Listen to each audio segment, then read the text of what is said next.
episode of Signals and Symptoms with our core experts, Edward Marks and Harvey, and an amazing guest, which is Dr. Anthony Chang. I mean, if I have to start talking about him, it's going to take a long time, approximately a whole hour, what he has done for physician community in general to make them interested in AI. As usual, we're going to start with our updates of the week, and then we're going to go ahead and pass it down to this. The last week we did not make so many updates, but just to let you know, Gemma model is an open source model released by Google that actually generated sentence cell to sentence scale 27B model. It is an amazing model to actually have essentially pathology related improvements.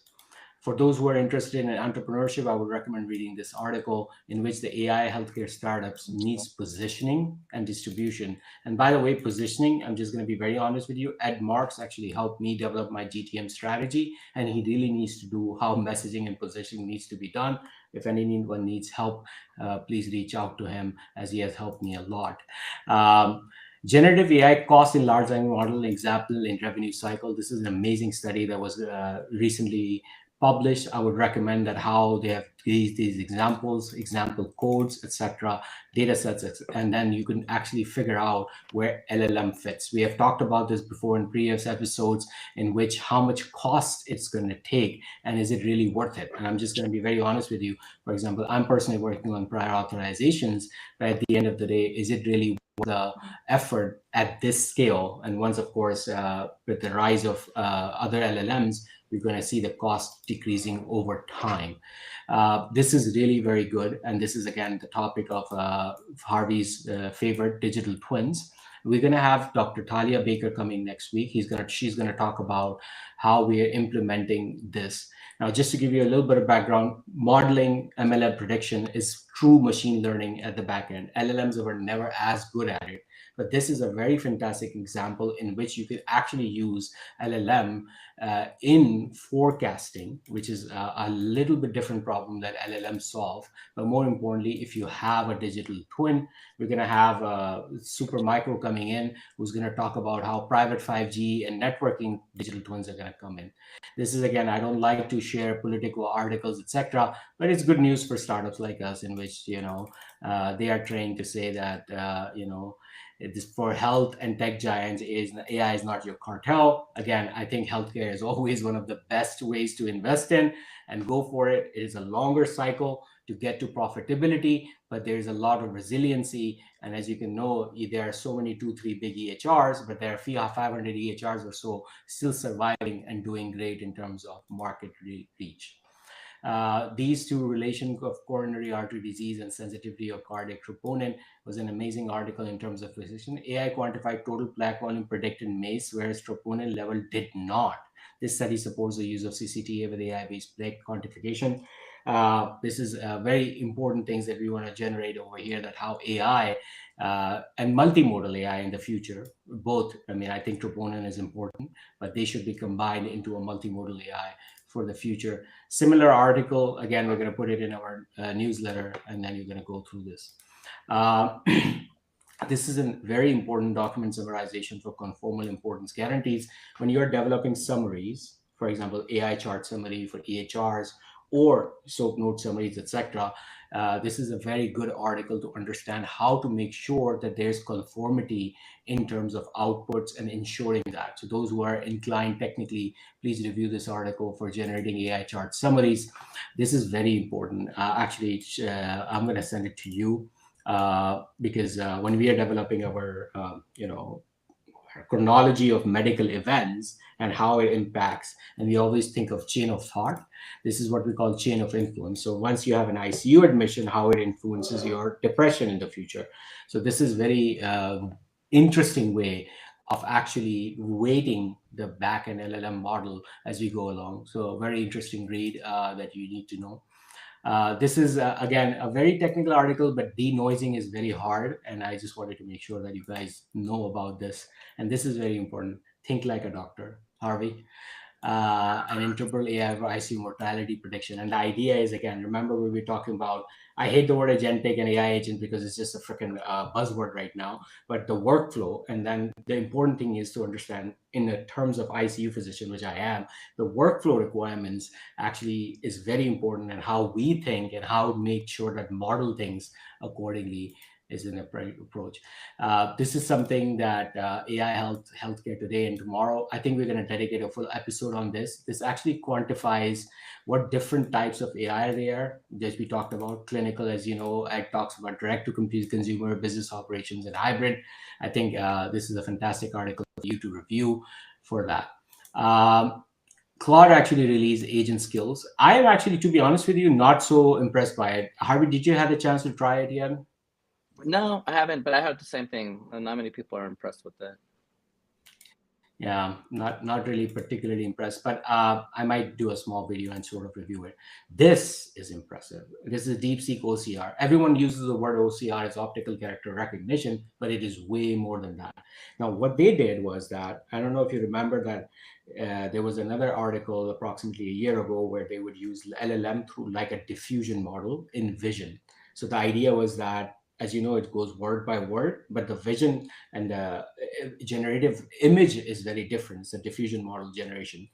So this one actually combines this approach and essentially takes the out input, which could be let's say a soap node, and then that soap node is going to go in rather than words, but as an image. And then rather than inputting it through the regular tokenization of language, they are using the tokenization of language, essentially decreasing the overall requirement for context length.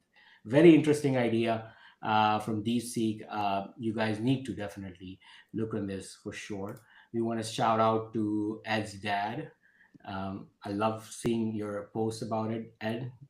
Awesome. And then, of course, our very own Harvey Castro will be speaking as TED Talk at South Lake very soon. We're going to put that into our newsletter as well. If you are in Texas, South Lake, next November 9th, is it, or 11th? Yep, November 9th. November 9th, go ahead and then attend with us. Now, going back to our star of the week, Dr. Chang.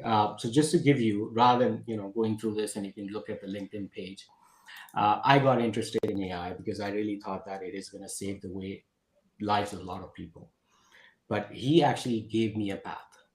I did not have a path, right? So he actually told me that here's the path that you go through. And by the way, Harvey is actually American Board of Artificial Intelligence certified before me. He always comes before me. I hate that about him. And then I think 2 years later, I got American Board of Artificial. Not only that, he has an amazing personality. He actually got MIT 10 Society of Physician Entrepreneurs. And I cannot even count the number of organizations that he has brought together as an amazing, generous, big-hearted person to make sure that everyone, and especially clinicians, have a stake in AI.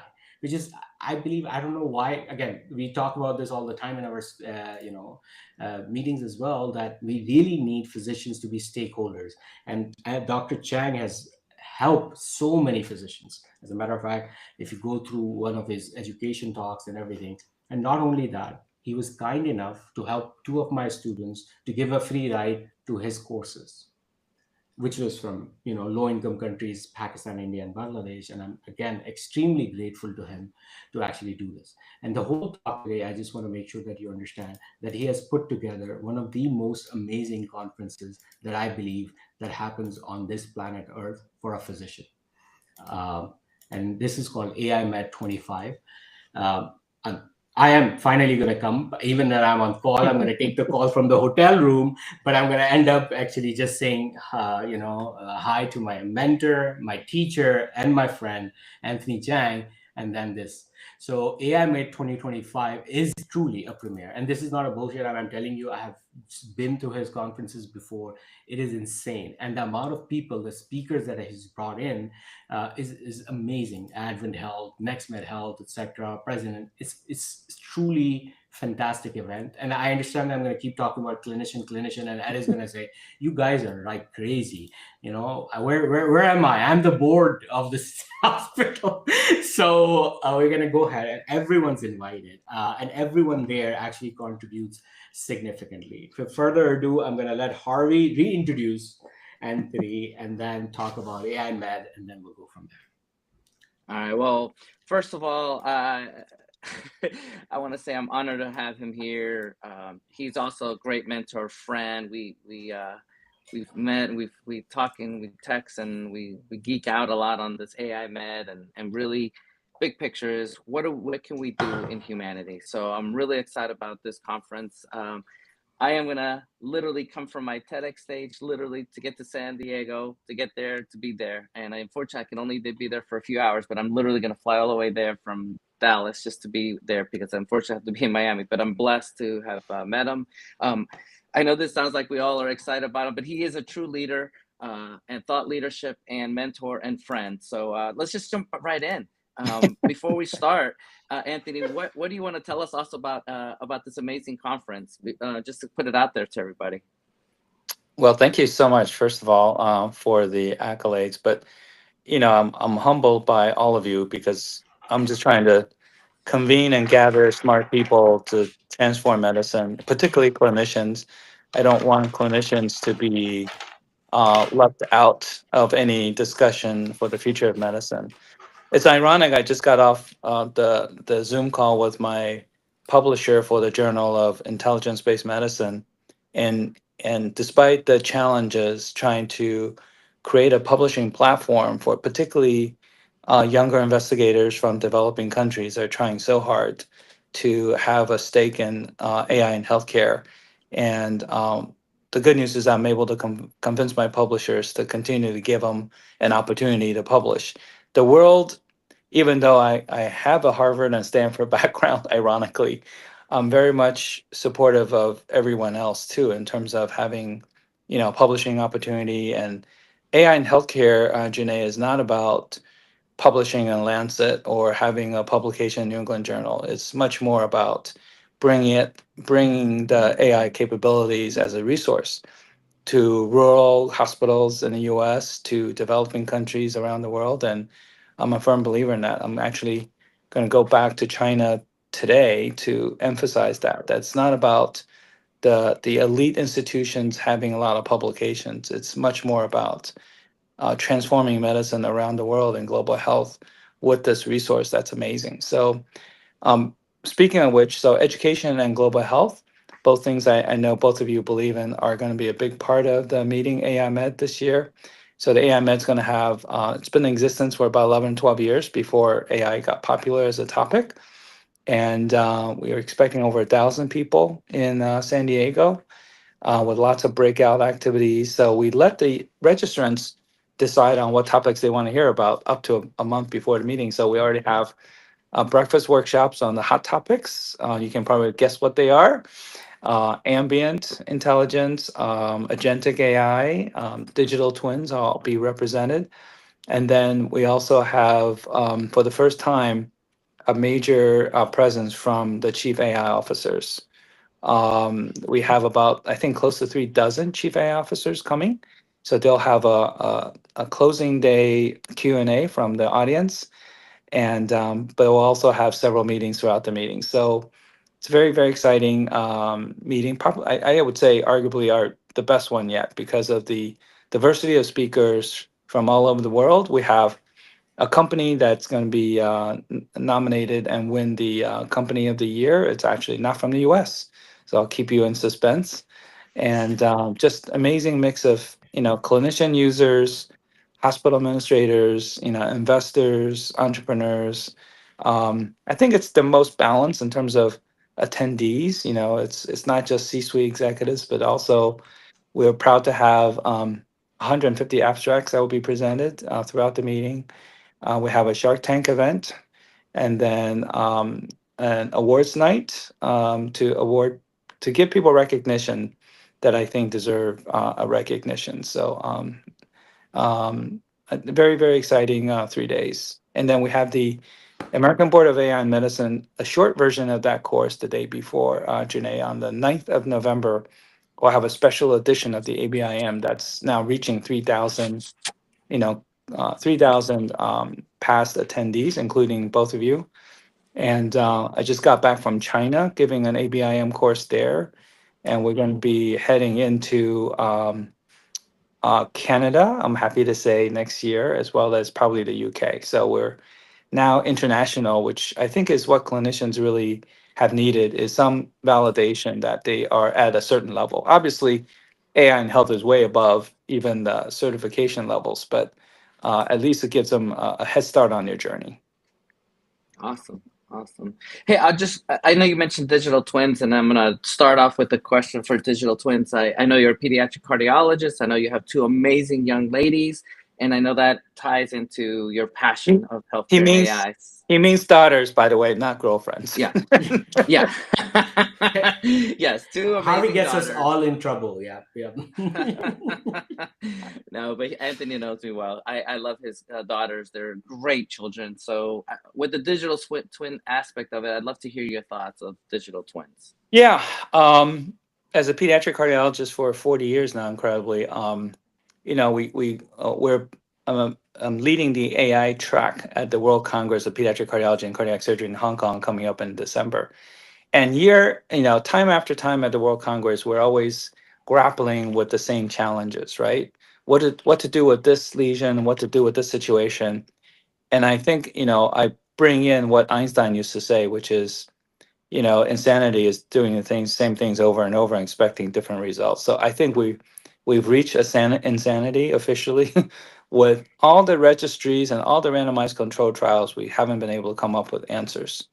So I'm proposing, and I think it'll be probably a little bit shocking at the Congress, that we don't abandon the registries, but we try to amplify the benefit of registries and having a lot of data by coupling it with digital twins. So there'll be, I think, relative news as far as I know, at the World Congress. So I want the pediatric cardiologists around the world to start considering the future of clinical research, which is digital twins. I call it N of 1x research. So you create copies of the same patient and apply it to what's available, and the combining, statistical with a mechanistic model to really get the answers to the questions that we've been asking for decades, but haven't come up with any answers. So, as you know, Harvey, my own daughter was debated amongst the surgeons I know in terms of what to do with her heart lesion, and I wish that we had a digital twin for her. Back when I had to make a difficult personal decision as well as a clinical decision, because I think that would have really, really benefited the decision-making progress. To basically, have virtual copies of the physical person, and I anticipate this will be by another decade or so, will be very routine, that we all have our health digital twin, and then have projections in terms of, what happens if we have certain situations and conditions, and what happens if we go on different medications. That will be routine within a decade. So until we get to that point, I think we all have to really. There's definitely a hype about digital twins, and I hear people talk about digital twins, and when I say what's digital twin about this digital twin, it's not digital nor is it a twin, but I think they're just using it as a catchphrase.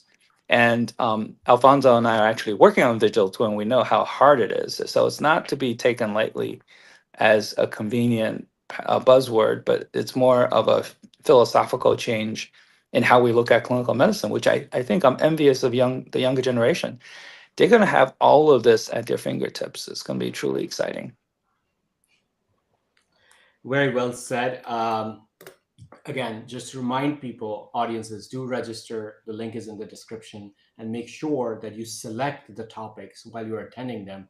I promise you, there are people that I've met there before that has helped me for free. That's insane. This is not just, given that Anthony puts this large-hearted, generous aura over the whole conference, people come in. So, but I'm going to take it back to the conference, and we're going to ask Ed.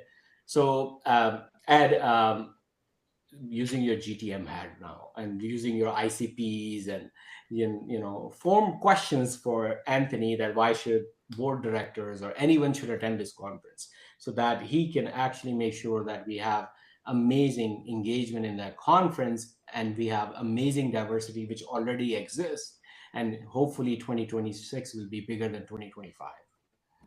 Yeah, well, again, thank you, Anthony, for being our guest, and thank you for all that you do for the industry. It's pretty amazing.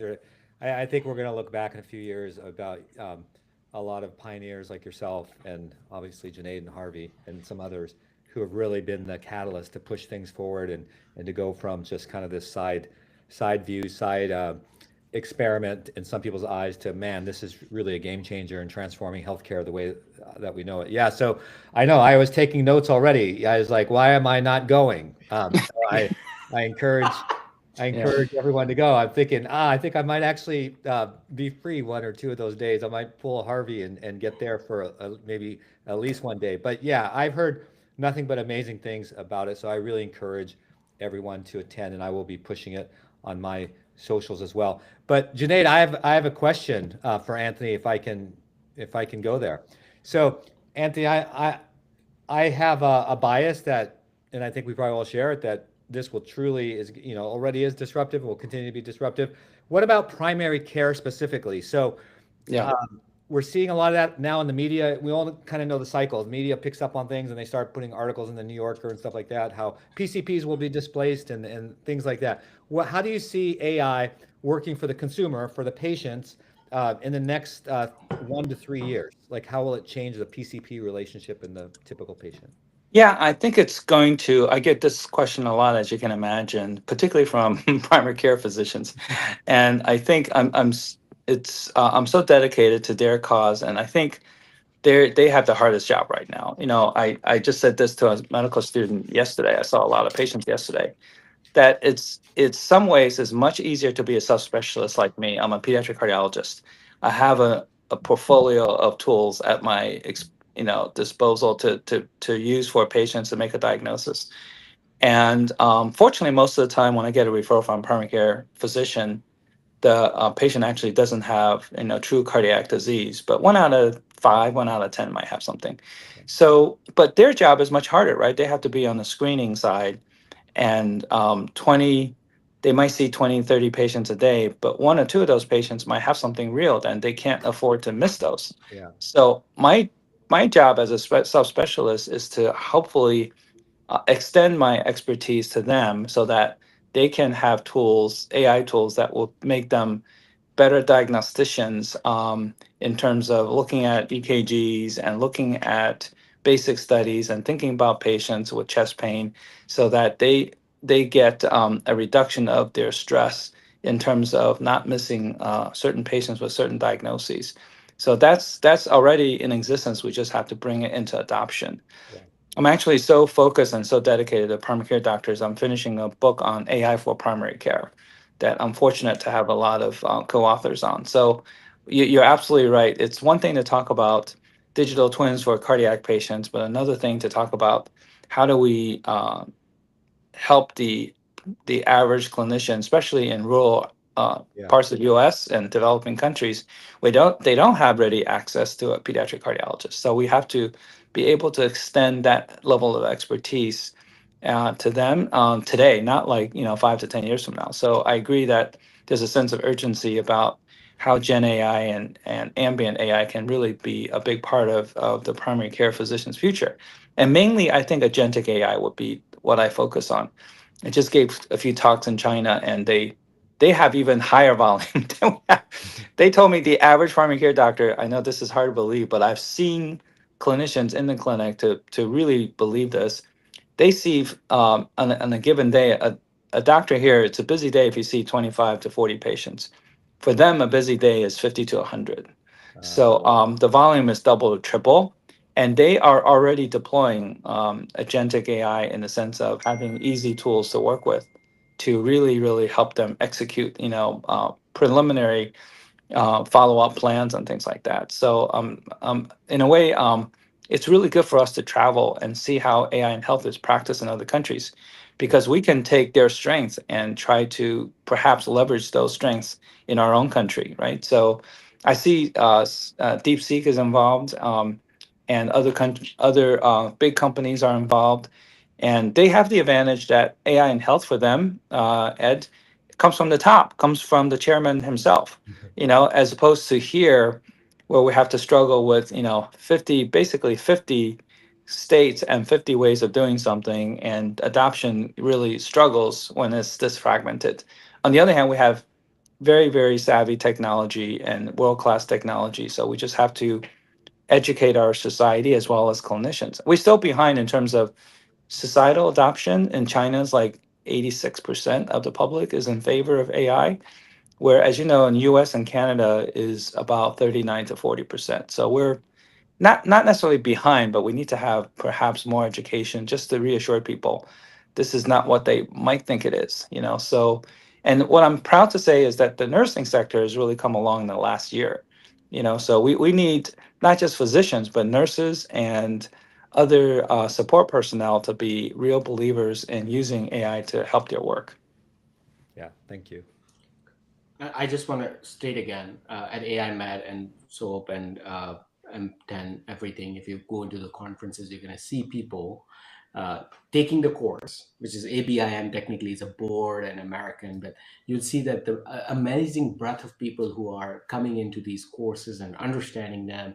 I've seen physical therapists, occupational therapists taking the course as well, which is, by the way, amazing, fantastic, available both live and online. And of course, you should come on November 9th early to experience that if you're in San Diego attending the conference. I'm going to let Harvey go because he's going to kill me afterwards because you didn't let me ask my questions. Actually, Harvey's in. Go ahead, Harvey. Well, Dr. Chang, I love talking to you, and I know I've heard you speak before about working from AI 1.0, which is the machine learning and deep learning, to AI 2.0, which is the generative and agentic. What does that mean for us clinicians and patients from your point of view, Doc? Yeah, I think more and more we're going to need to be more involved in understanding AI and adopting AI technologies. I think ChatGPT, and Ambient have really created two pushes in momentum for clinicians to realize that the world is changing and they need to start understanding the basics of AI, particularly large language models and what it's capable of doing, and also how Gen AI can help our work. So as you know, I use Gen AI and Ambient AI in my clinic, and that's why I find it valuable for me still be practicing pediatric cardiology, because I like to see how we can use this, on the front lines. And I use several large language models to help me with my practice hourly. I have a laptop open all the time. And one of my medical students asked me, I think a couple of weeks ago, as a cardiologist, would you be willing to give up your stethoscope for your AI tools?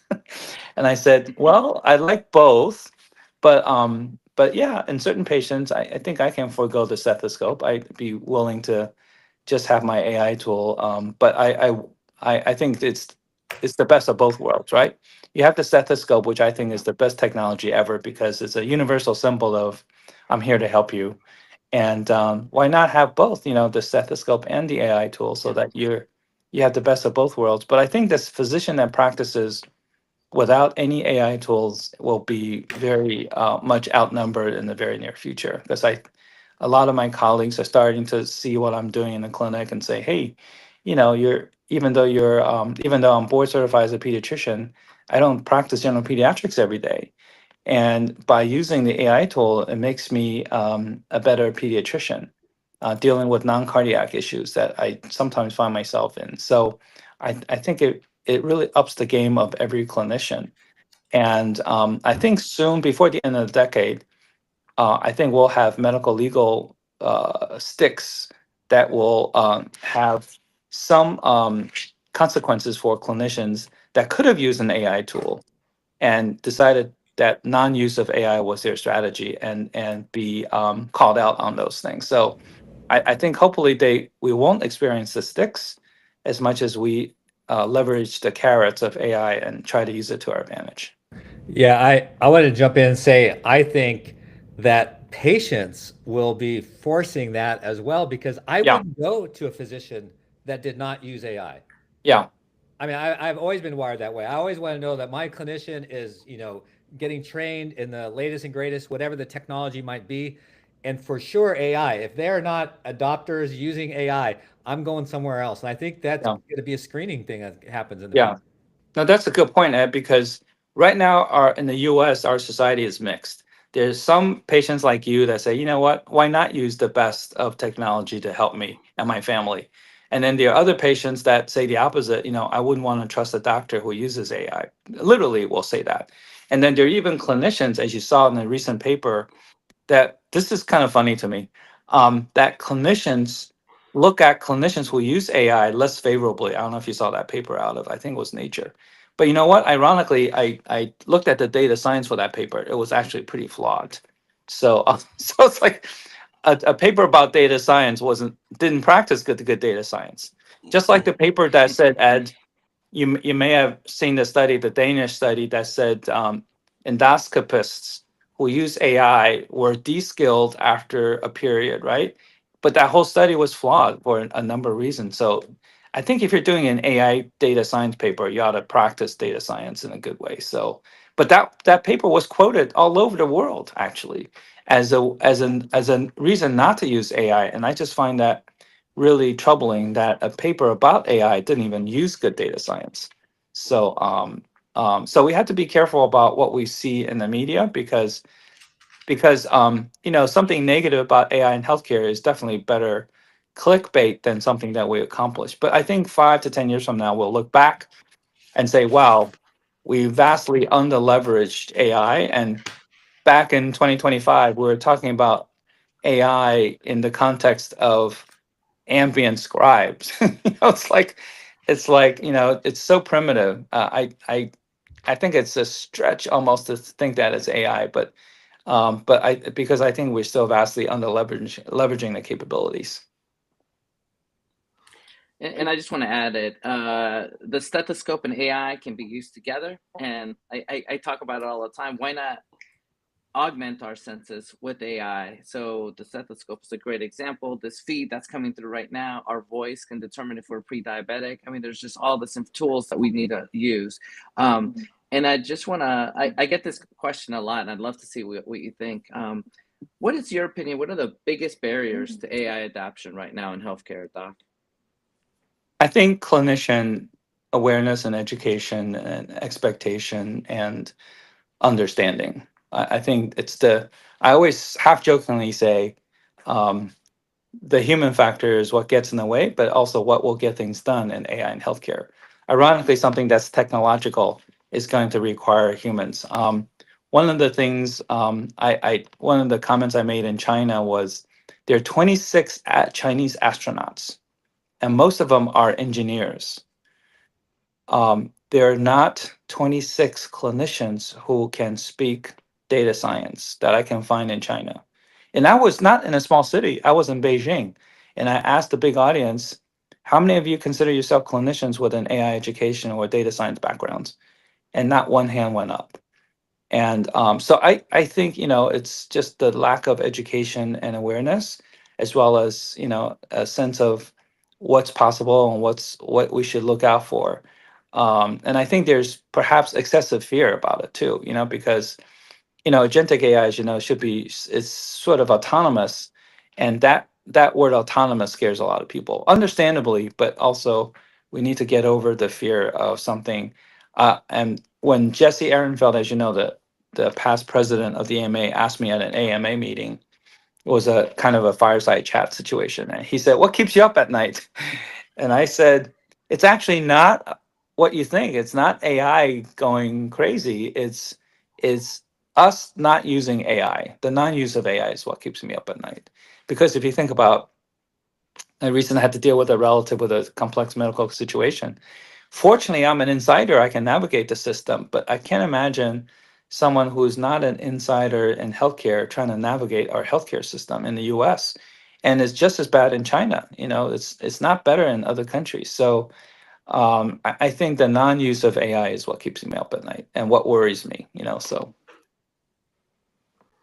You're absolutely right. Just to summarize a few things, AI is a tool like a stethoscope. We need to learn how we use stethoscope. Now we need to learn how to use AI, understand its both limitations and capabilities. We do need to include physicians as well, and more importantly, our partners like Ed, who are CIOs, CTOs, boards of directors, to be engaged as both regular human beings that consume healthcare and also provide systemic approach. Anthony, I think the shift is changing. Physicians are now, I mean, just to give you an example, Save Life AI as a company, last year the fundraise was very hard. Right now I'm getting oversubscribed and more than subscribed. And the reason behind it is that physicians are now starting to believe, in my yeah, opinion. This is a start, but again, it's a long journey to go forward with. And then I'll let Ed go. And then once Ed is done, then you can tell us that why a nurse should come to AI Med or a physical therapist should come to AI Med. I would rather do, because they are coming. I just want to make sure my audience understand that they should, for God's sakes, again, into your main core problem, education first, application later. Go ahead, Ed. Yeah, I can't help myself taking advantage of this opportunity. So I'm so selfish, but I think it'll be beneficial and question and answer for other people. So Junaid mentioned a board of directors. I own the board of a couple hospitals. I'm speaking to a couple boards, one today and one tomorrow.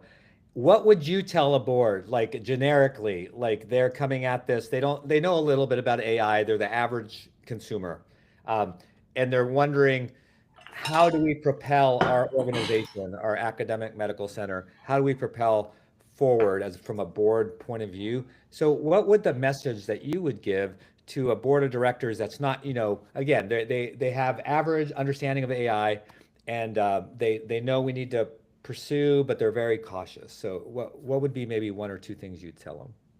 yeah. As much as I'm an anti-war person, because they always ask me like, tell us something relatable, and I said it's kind of like fighting a war now without drones. You can obviously count on people being courageous and loyal, but that kind of mentality and dedication is going to really fatigue in a war without technology supporting them. I used to say it's kind of like the Stinger and Patriot missiles, but it's actually like drones. Drones is even a better analogy. The drones will totally change the perspective of um, you having a disadvantage of numbers or capability. So it's the great equalizer, right? So I think AI in healthcare, Ed, is kind of like the equalizer. If you're already a pretty big institution with a lot of reach, it's going to amplify that. If you're smaller, healthcare organization, agreed to just this morning to speak with a healthcare organization in a rural part of the U.S., and they're anxious to get their AI going. So I think the desire to do this is a good start, but they have to do this in a very strategic and financially feasible way, right? So I think nurses are, as I said, the fastest growing segment now amongst the clinicians. And I'm hoping others will follow. So the reason to come to AI Med is, first of all, it's an amazing community of people. Those of you who've been there, you feel a real sense of belonging in a sector that is just growing. And we have actually also breakout sessions for nurses or for nurse practitioners or for pharmacists. And the ABIM course is a nice bonus the day before. And also, you'll hear directly from a large group of chief AI officers now that are in the middle of all this. So, and most of them are pretty honest and candid about everything. So, and then for the first time, we actually have what we call AI Med Match, which is companies and organizations looking for AI and healthcare talent, and people will be able to talk to these organizations and enterprises. So it's really a virtual learning community, which is what the WhatsApp channels become, right? I think you may remember 4 or 5 of you came to me and said, would you be willing to host this? WhatsApp channel. And I said, absolutely, I'll support anything that will keep people more knowledgeable and give people reassurance about everything. And now it's grown to, the last time I looked, is 710 just organically, So obviously the hunger to learn is there, which is good, but we need to also put, all the learning and publications into practice. So to your point, Ed, earlier, if it's not in practice, then we haven't achieved as much as we should. And someone asked me, because I'm really into space travel because of my daughter wanting to be an astronaut, um, what's my lunar or Mars landing moment? And I said my lunar or Mars landing moment would be when we no longer talk about AI in healthcare, because it's so pervasive in healthcare that it's like you don't look at Amazon or Netflix as machine learning, but that's exactly what it is. Although the machine learning can go a little bit crazy sometimes. But I think we don't look at it as AI, but it's AI powered. So I hope that healthcare, I think within a decade or two, we'll get there. That everything will be driven and powered by AI, so that we don't no longer talk about it as a separate resource. We just think that it's embedded within healthcare and for improving everyone's care. The tough news here is that once we get over LLMs and agentic AI, and I consider these relatively easy to use AI tools.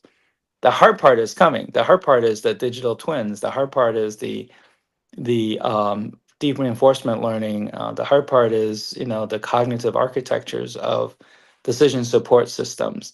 That's going to require physicians to not just have a cursory understanding, but a cohort of clinicians, hopefully 1 or 2%, will actually be the real clinician / data scientists that'll be driving the hard part of the agenda, which is getting us to the final form of precision medicine as we like to see it. Totally agree. The biggest problem with healthcare development in the future will be what we call time series and spatial orientation. The term that we use internally is basically ensuring that an event that is done goes to the next. Again, the biggest problem in healthcare, of course, regulation, cybersecurity, and the third biggest one, in my opinion, is data silos. And then as this AI evolves, data silos are going to come down, and then we're going to see truly the process in which the last biggest hurdle, which is my moon landing, by the way, is the healthcare curse of data dimensionality. Most data even has actually one dimension. We have 6 different dimensions, physiological data, pathological data, radiological data, metabolics data, and more importantly, all of this data is times has a 4th dimension, which is the time. So when you look at this as a problem as a whole, as Anthony was explaining, it is definitely much harder. I'm gonna Ed and Harvey, go ahead. You guys are gonna, because by the way, Anthony, what I've been doing is I've been asking them very hard questions in the last episodes. So they're not happy with me, so Yeah. I'm just trying to make them a little happy today. I enjoyed the hard questions because that keeps my mind moving. But I think the future is going to be, remember, I'm a classical musician. I enjoy playing medieval just as much as I enjoy playing classical romantic period pieces. But that's what we're seeing. We've now going into the classical period from medieval and Renaissance and Baroque. So it's exciting because we're adding more instruments, but also makes the compositions more challenging now. But I can't wait until we have the convergence of, for instance, digital twins will be hard to execute, but if you have agentic tools available, it'll be easier. So we're going to see a really meaningful convergence of these technologies to really do the impossible. To do the impossible, like creating a randomized controlled trial with your one patient based on the world's data is going to be, that's my dream. But it's going to be possible in my lifetime now because of all the tools that are now available. Absolutely. Since you asked for a hard question, I apologize to do that to you. So here's the problem. When I talk to clinicians, one of the fear that comes is because of articles like this. And this is, can you guys see my screen? Not yet. It's loading. There you go. There you Oh go. yeah. If AI can diagnose patients, what are doctors for? And this is the New Yorker. And then this actually, I'm just going to be honest with you. I mean, we have built something very amazing in the background that is releasing for what we call acute stroke care, exactly multimodal time series and all of this. And we are releasing it soon, actually next year or so. But one of the fears when I was presenting it, like, Junaid, what are you doing? Why are you doing this? I mean, do you not want your job anymore? And now go ahead and address this hard question. And by the way, you should come. That's why I keep saying you should come to these conferences and learn, because you are gonna. It's not about replacing you, which again Anthony's gonna explore more. But what I'm saying is you need to learn, because the way exactly you need to learn how to use a stethoscope. Go ahead. Yeah, I think if you look at astronauts, they've transitioned from being pilots to being engineers. And I think I'd love to see the same transition in healthcare, that clinicians take on the additional domain of data science and really find the best use. Because the clinician with the data science background are going to come up with the best project ideas and the best solutions. Data scientists, and I have a high regard for them, are not necessarily the people that come up with the best clinical ideas and problems to solve. Clinicians without a data science background, though, really don't understand how to go about, answering a question with data science. So the bilingual cohort will really drive the future of healthcare and AI and make the job more meaningful. I think in answering, I have only perused that article, but my answer to that question would be there are lots of things that clinicians are going to be able to do still. They're going to be making very difficult ethical decisions, although AI can do a pretty good job already. They can help promote critical thinking and clinical judgment.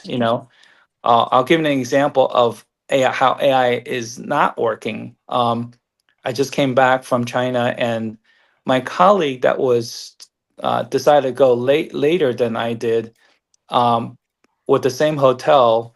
I paid like $300 a night, and she was quoted $4,500 a night. Now, that's because the machine learning is saying there's a high demand, there's low supply, but that just makes no common sense, right? And you're going to find that even with the best AI tools, it's going to come up with recommendations or solutions that are just not making sense or not feasible or not logistically possible or too expensive, whatever it is. So that the weight of the recommendations still needs humans who have actually lived, in who live in healthcare, will have to help out the recommendations. The recommendations are just coming in because it's stochastically makes sense, but it's not going to have that common sense and definitely not enough clinical judgment for at least a decade or two.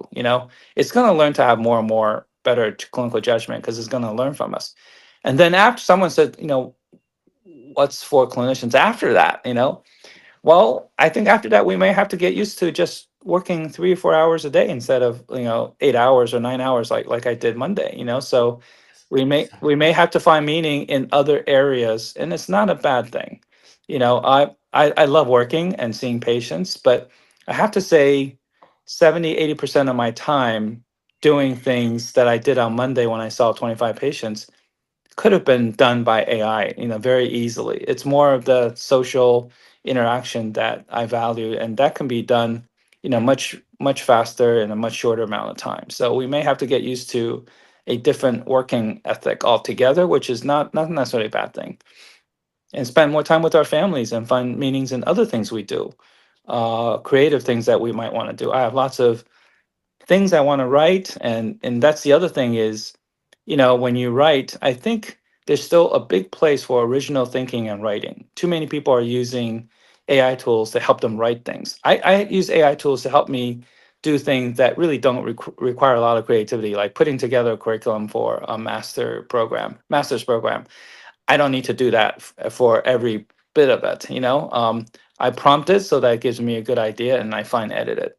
But original thinking and original thoughts and original approaches to problems, I think that's going to be more valuable than ever before, right? Because whatever you're doing outside what's available on the internet is going to be the most valuable. So I would encourage human beings here to think about how to have original thinking and creativity that's not within the realm of internet as your primary mode of operating, because that's going to be more valued than ever before.